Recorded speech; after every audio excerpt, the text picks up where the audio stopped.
Help! Our house is on fire.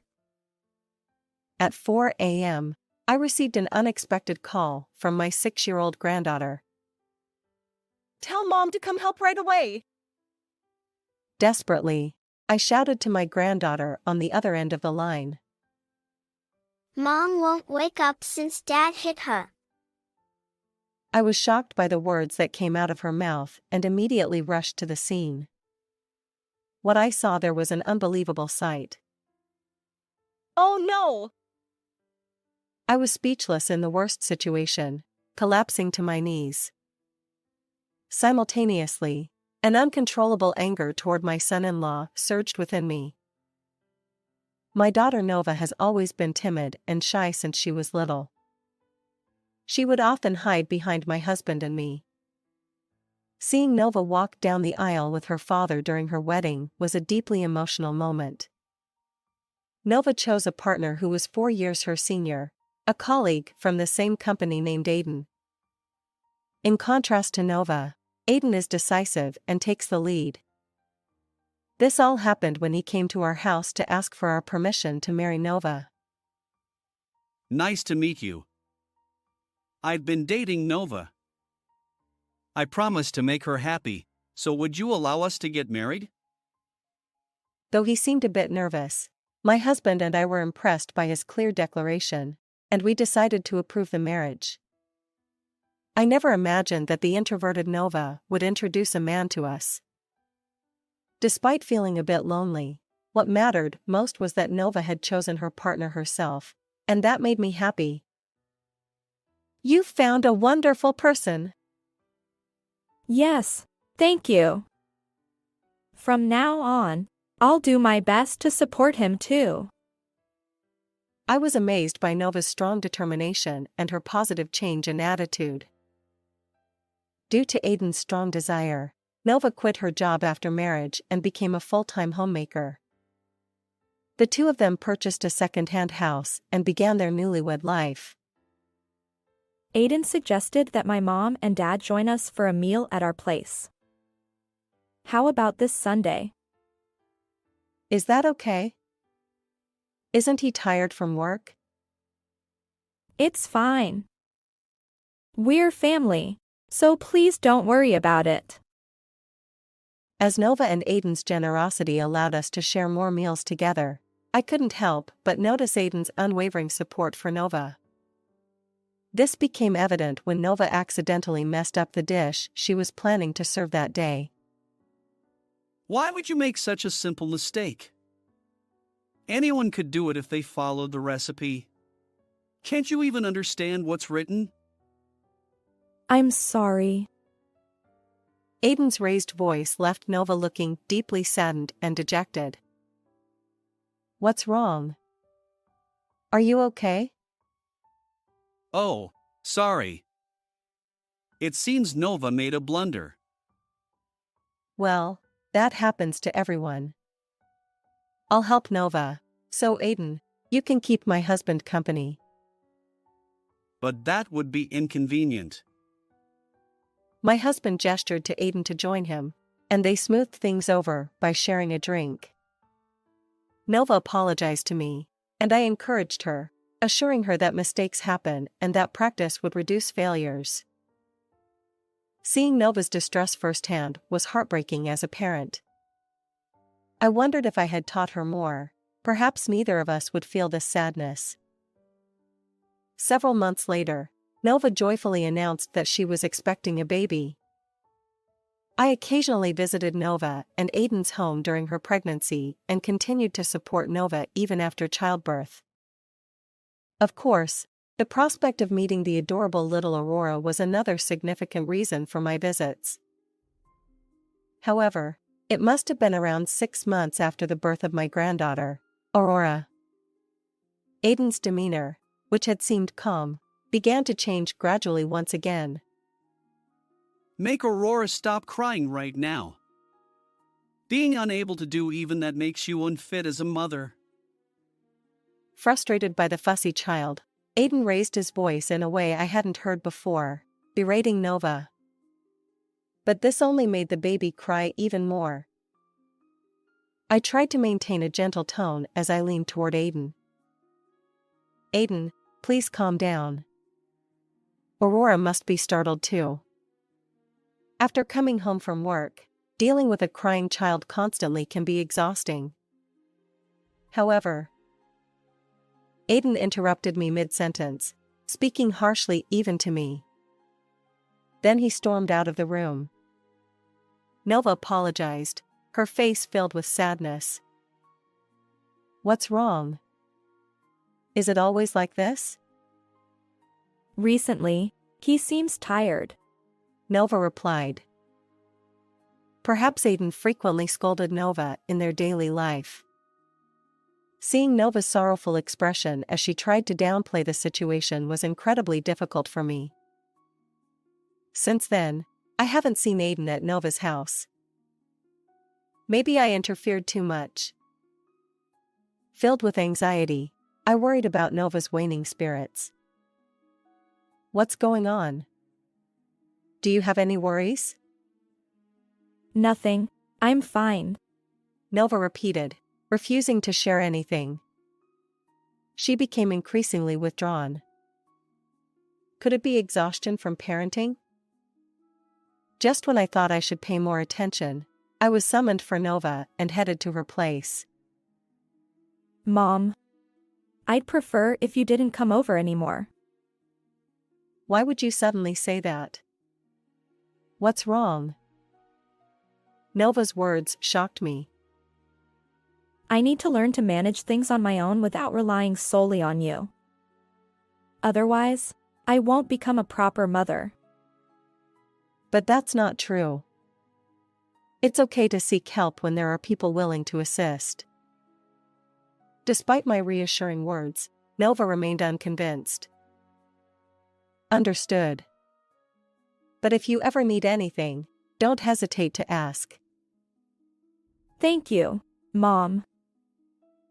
Occasionally, take Aurora over to play at our house. Though anxiety lingered, I decided to watch over Nova as she grew as a parent. Since then, as promised, Nova occasionally took Aurora to play at our house.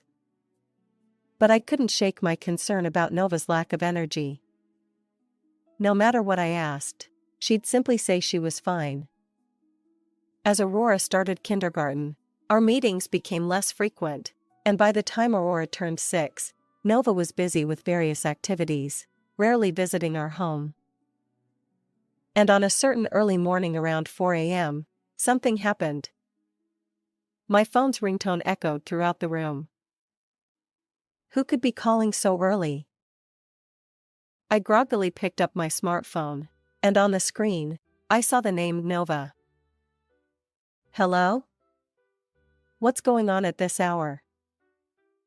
But it wasn't Nova's voice on the other end. Instead, I heard Aurora's voice, sounding like she was about to burst into tears. Grandma, help! Our house is on fire. Aurora! What happened to your mom? Tell her to come help you immediately. My blood ran cold, and I shouted urgently at Aurora. Mom hasn't woken up since Dad hit her. What? What do you mean? Aurora, who had likely been holding back, now cried out loudly. It's okay. I'll come right away. Just get outside the house immediately. I called 911, requesting both the fire department and an ambulance, and then my husband and I rushed to Nova's house. When we arrived, an unimaginably horrifying scene greeted us. The fire had spread worse than I had imagined, leaving me speechless and stunned. As firefighters worked diligently to extinguish the flames, I stood there helplessly, my knees giving way from shock. Eventually, Nova was carried out on a stretcher from inside. Nova! Nova! Behind her, I saw Aurora being carried by the paramedics. Grandma, Aurora noticed me and immediately ran over, hugging me tightly. I was so scared. Yes, but I'm relieved you're safe. I held Aurora close. Soon, I rode in the ambulance alongside Nova and Aurora. Fortunately, Aurora had only suffered minor burns on her hands due to evacuating outside the house. Nova, on the other hand, remained unconscious and was taken to the intensive care unit. The doctor's grave expression as they told me to be prepared left me deeply unsettled. However, I resolved not to worry Aurora and put on a brave face, trying to stay composed. I continued calling Nova's husband, Aiden, to inform him of the situation, but the ringing went unanswered, and I couldn't connect. Where is Aiden? What is he doing? Deciding to wait a bit before calling again, I first decided to hear Aurora's account of what happened. Can you tell me what happened between Mom and Dad? Yes. I woke up to Mom's voice saying, "Stop," and Dad's loud voice. Aurora explained that she went to the room where she heard the two voices. There, she saw Aiden physically assaulting Nova, after which he left somewhere. Aurora was worried about Nova and entered the room after Aiden was gone. Give this teddy bear to Grandma, Nova said, pointing to a stuffed animal on the shelf. She also handed Aurora her phone. I stayed by Mom's side the whole time, but I noticed a strange smell. When I investigated, I saw the fire. Despite Nova's attempts to wake her, she remained unconscious, leading Aurora to call me for help. I see. Thank you for letting me know. Yeah. Hey, Grandma. Is Mom going to be okay? The doctors are doing their best, so she'll be fine. After comforting Aurora, I accepted the teddy bear she handed me. It felt unusually heavy, and upon closer inspection, I noticed stitched seams. Opening it up, I found a letter from Nova along with something else. Why would this be here? Curious, I received an incoming call from Aiden. Why are you calling so early? Your house is on fire, and Nova and Aurora have been taken to the hospital. The doctor says their lives might be in danger. I see. I've been out of town on a business trip since yesterday. I won't be able to return until late tonight. Aiden's lack of surprise or concern for his wife and child left me incredulous. After hanging up, my anger surged uncontrollably. Aiden's conflicting story compared to Aurora's account filled me with distrust. Aurora was admitted to the hospital for burn treatment, but I had something I needed to confirm. Leaving the hospital, I hurried to Nova's house. It's worse than I thought. The house was partially burned, with only the garage and its surroundings remaining. I hope they're safe. After reading Nova's letter, I searched the charred remains for a specific purpose. I found the answer and gained certainty. Simultaneously, my phone rang, and I rushed back to the hospital. I won't forgive him. I'll drag him down to hell. With that determination, fueled by anger, I decided to seek revenge against Aiden. Late that evening, a solemn-faced Aiden arrived at my home. Actually, I had contacted him, saying, Nova has passed away, and I'd like to discuss what comes next. Aiden asked, Where is Nova? I replied, She's not here. Aurora is in the hospital for burn treatment. Aiden simply nodded without changing his expression, leaving me unable to discern his thoughts. We've handled the arrangements from here. I apologize for making decisions without consulting you, I said. Aiden responded, No, it ended up being a situation where I'm entrusting everything to you. Thank you. Perhaps he also felt a bit sorry. Aiden apologized. Given the suddenness of it all, I can't wrap my head around my feelings. I want to leave the funeral and all subsequent procedures in your hands. I challenged him. Isn't that the wrong approach? Aiden explained. If I don't keep busy with work to distract myself, the shock would be too much to bear. He remained bowed as he stood up and walked toward the entrance. We won't let it end here, I declared. So, I took out Nova's letter from my pocket. As I began reading it with a trembling voice, Aiden stopped in his tracks. If you're reading this, Mom, it means I'm no longer in this world. I apologize for causing you so much worry all this time.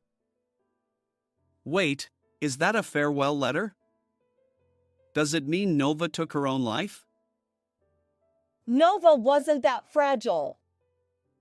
Just listen to the whole thing. Despite Aiden's discontent, I ignored it and continued reading Nova's words. It's all Aiden's fault. What? But how can this be my fault? Nova tried to frame me like this in her final moments. Aiden went from vehement denial to sniffling and feigning tears. Can you still deny it after seeing this? I opened my laptop, showing Aiden the screen. This is... His expression turned pale as he saw the evidence, a scene of him with another woman, caught in the act of infidelity. Why do you have something like this? Nova planted this tiny camera inside the living room teddy bear. I held up the miniature camera in front of him. Why would she do something so intrusive? He expressed anger and slammed his fist onto the table. Nova's letter revealed her suspicions about Aiden's infidelity during her absence. She had grown wary of his cold treatment and absence from home since their child was born. Nova was determined to prove her doubts, even at great personal risk. What the hell? Seemingly cornered, Aiden muttered under his breath as he tried to leave the room. Where are you going? We're not done yet. There's more? Can't we just end this? He sighed heavily, visibly annoyed. Aiden, your mind has been consumed by your affair, and you've turned to violence against me. That's what Nova's letter says. Even without evidence, why do you keep doing this? Let's just end it. There is evidence, though. And there's no way we can just let it go like this. I slammed the video footage in front of Aiden once again. Can you explain what's going on? Ugh. Feeling cornered, he lifted the laptop, then forcefully hurled it to the floor. Why would you do that? She should just listen to what I say. But ever since our child was born, she's been expressing her opinions more and more. And what's wrong with that? She's trying to make me take care of the child too. It's annoying. I work outside, so childcare is a woman's job, right? Aiden seemed stuck in rigid thinking, but that didn't justify his actions. Nova was indeed a quiet person. But when Aurora, who is more precious to her than anything, was born, she started changing little by little, didn't she? I never asked for any of that from her. If she had just obeyed me, there wouldn't have been infidelity or violence. Aiden showed no remorse and finally became defiant. Well, Nova isn't here anymore, so it's over. That's not how it works. Aurora said that right before the fire, Dad hurt Mom and left. You can't trust what a child says. He chuckled and grinned. Besides, I've been away on a business trip since the day before. There's no way I could have done any of that. Confidently, he tried to dismiss Aurora's testimony. The tension escalates as the truth unfolds. Why is the person who was on a business trip appearing here? I took out my smartphone from my pocket and pointed the video at Aiden. As Aurora had said, Aiden was there, assaulting Nova just before the fire. The cause of the fire is likely someone intentionally setting it, according to the firefighter. Could it be you? Aiden stammered. I don't know anything. I continued. Oh, really? Then what about this? The evidence kept piling up, capturing Aiden's actions just before the fire erupted. Why does this even exist? Aiden exclaimed. Nova secretly installed cameras in the garage. Thankfully, that area didn't catch fire. I explained. Nova's attempt to catch the decisive moment of infidelity led to this unexpected revelation for Aiden. I'm taking this to the police, I declared. Aiden resisted, trying to snatch the phone from me. Stop! I've been telling you to stop. I struggled against him, and I was overpowered. Just then, my husband, who had recorded everything from the adjacent room, intervened. Let go, old man. I said let me go. Aiden was subdued by my husband. I handed Aiden a piece of paper from my bag. What's this? What does it mean? But Nova. Aiden was bewildered. Understandably so. The paper I gave him was a divorce form with Nova's section filled out. As it turned out, thanks to the doctor's dedicated efforts, Nova had survived. How could you lie about your daughter's death, even as her parents? A fully comprehending Aiden raised his voice. I never said she died. What's gone is Nova's fragile heart, unable to speak. I replied. Aiden protested. What? So you've decided everything without consulting me? Isn't this about her funeral? Oh no, that's about Nova and Aurora moving. I clarified. Aiden's attitude shifted dramatically. You're kidding. You're deceiving me. He struggled while my husband held him. Oh, and by the way, we're filing a complaint. Considering the arson incident, the charges could be quite serious, I added. At that moment, Aiden's demeanor changed again, and he tearfully pleaded with me. Please, stop. If you do that, it's over. Aren't we family? Besides, Nova and Aurora survived. You're not family. May someone as despicable as you rot in hell. I retorted. A stunned Aiden stood there, held in place by my husband. Subsequently, I submitted all the evidence to the police, and Aiden was arrested. He faced severe charges and would spend some time in prison.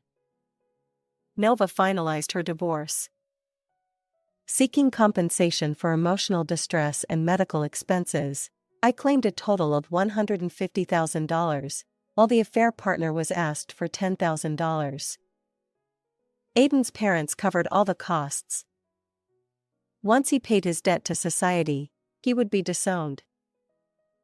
Nova eventually recovered and, along with Aurora, moved into our home. As they slowly regained their strength, I watched over them, hoping for their happiness. How did you like this story? Don't forget to subscribe to the channel. Until next time.